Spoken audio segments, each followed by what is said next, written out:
নমস্কার বন্ধুরা, চম্পাস কিচেনে সবাইকে স্বাগত জানাই। আজকের রেসিপি হচ্ছে নোনা ইলিশ দিয়ে কাঁঠালের বীজের তরকারি।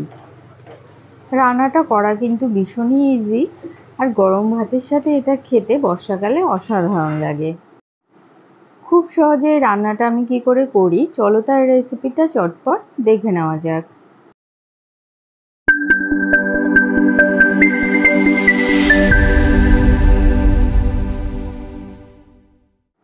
তো সবার প্রথমে গ্যাস জ্বালিয়ে একটা কুকার গরমে বসাচ্ছি। এবারে এর মধ্যে দিয়ে দেব সরু সরু এবং পাতলা পাতলা করে কেটে ভালো করে ধুয়ে নেওয়া কাঁঠালের বীজ। বীজগুলোকে কাটার পরে আমি আধ ঘন্টা এভাবে জলে ভিজিয়ে রেখেছি। তারপরে হাত দিয়ে হালকা করে কষলেছি, এর উপরের খয়েরি চামড়াটা উঠে গেছে।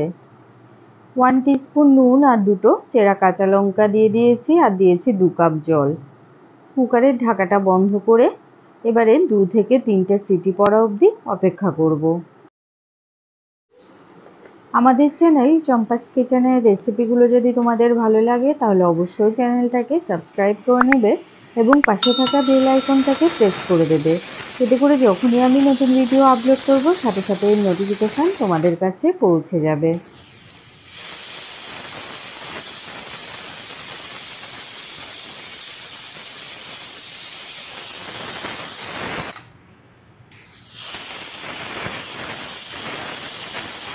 প্রেসার কুকারে 3টে সিটি পড়ে গেছে। এবারে গ্যাসের আঁচটা অফ করে কুকারটাকে পুরোপুরি ঠান্ডা হওয়ার জন্য একটা সাইডে রেখে দিচ্ছি।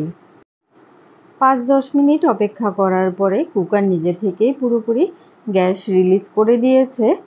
এবারে একবার কুকারটা খুলে তোমাদের দেখিয়ে দিচ্ছি বীজগুলো সেদ্ধ হয়েছে কিনা। একবার চেক করে দেখে নেব বীজগুলো ঠিকঠাক সেদ্ধ হয়েছে কিনা।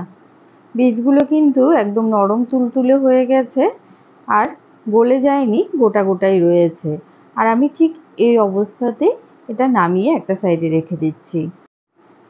আবারও গ্যাস জ্বালিয়ে একটা কড়াই গরমে বসাচ্ছি। গরম কড়াইতে এবারে দিয়ে দিচ্ছি 2 টেবিল স্পুন সর্ষের তেল। গরম তেলে দিচ্ছি একটা শুকনো লঙ্কা, একটা তেজপাতা, আর দেব 5-6 কোয়া থেতো করে নেওয়া রসুন। একটা মাঝারি সাইজের পেঁয়াজ কুচনো এর মধ্যে দিয়ে দিচ্ছি। গ্যাসের আঁচ মিডিয়াম টু লোতে রয়েছে, আর এইভাবে 1 থেকে 2 মিনিট নাড়াচাড়া করে পেঁয়াজগুলোকে তেলের সাথে ভেজে নিচ্ছি। পেঁয়াজ আর রসুনের কাঁচা গন্ধ চলে গেছে। এবারে ছোট ছোট করে কেটে রাখা নোনা ইলিশের টুকরো আর একটা টমেটো কুচনো দিলাম।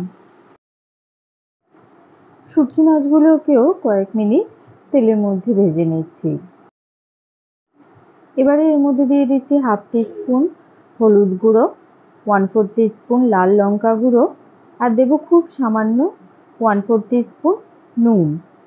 সল্টেড ফিশ বা নোনা ইলিশের মধ্যেও যেহেতু নুন রয়েছে, আর আমি কাঁঠালের বীজ সেদ্ধ করার সময়ও নুন দিয়েছি, তাই এর পরিমাণ অবশ্যই যে যার স্বাদ বুঝে ব্যবহার করবে। সমস্ত মশলাকে এবারে বেশ ভালোভাবে কষাতে হবে। কাঁঠালের বীজ সেদ্ধ করা জল থেকে আমি সামান্য জল এই মশলার মধ্যে দিচ্ছি, এতে করে মশলাটা আর পুড়ে যাবে না, বেশ ভালোভাবে কষানো হবে।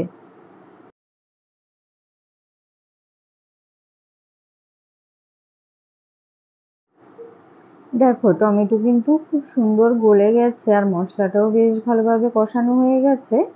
এবার এই সেদ্ধ করা কাঁঠালের বীজ সমেত জলটা এর মধ্যে দিয়ে দিলাম। কুকারটা ধুয়ে আরও 1/2 কাপের মতো জল দিয়েছি। এবারে সমস্ত কিছু বেশ ভালোভাবে মিশিয়ে নিয়ে গ্যাসের আঁচটা হাইতে করে দেব। ঝোলটা এখন একটু বেশি মনে হলেও যখন ফুটে সেদ্ধ হবে তখন দেখবে আরও অনেকটা ঘন হয়ে গেছে। হাতার সাহায্যে আমি কয়েকটা কাঁঠালের বীজকে ভেঙে দিচ্ছি, এতে করে ঝোলটা বেশ সুন্দর গাঢ় হয়ে যাবে। ঝোল ফুটে উঠেছে। এবারে গ্যাসের আঁচটা একদম লোতে করে দিয়ে এটাকে মোটামুটি আরও 10 মিনিট রান্না হতে দেব।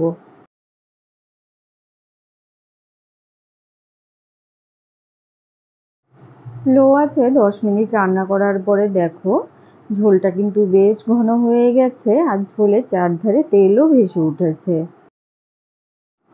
হাতার সাহায্যে আরও কিছুটা কাঁঠালের বীজকে আমি গলিয়ে দিচ্ছি, এতে করে ঝোলটা আরও অনেকটা ঘন হয়ে যাবে। এর থেকে ঝোলটাকে আর বেশি শুকাবো না, এটা ঠান্ডা হলে আরও অনেকটা ঘন হয়ে যাবে। তো বন্ধুরা, সহজ সরল ঘরোয়া পদ্ধতিতে তৈরি করা নোনা ইলিশ দিয়ে কাঁঠালের বীজের এই তরকারির রেসিপিটা তোমাদের কেমন লাগলো অবশ্যই কমেন্ট করে জানাবে। ভালো লাগলে লাইক করবে আর তোমার বন্ধুদের সাথে ভিডিওটাকে শেয়ার করতে কিন্তু একদম ভুলবে না। এতক্ষণ আমার পাশে থেকে ভিডিওটা দেখার জন্য অনেক অনেক ধন্যবাদ। ভালো থাকবে, সুস্থ থাকবে। পরের ভিডিওতে আবার দেখা হবে। বাই।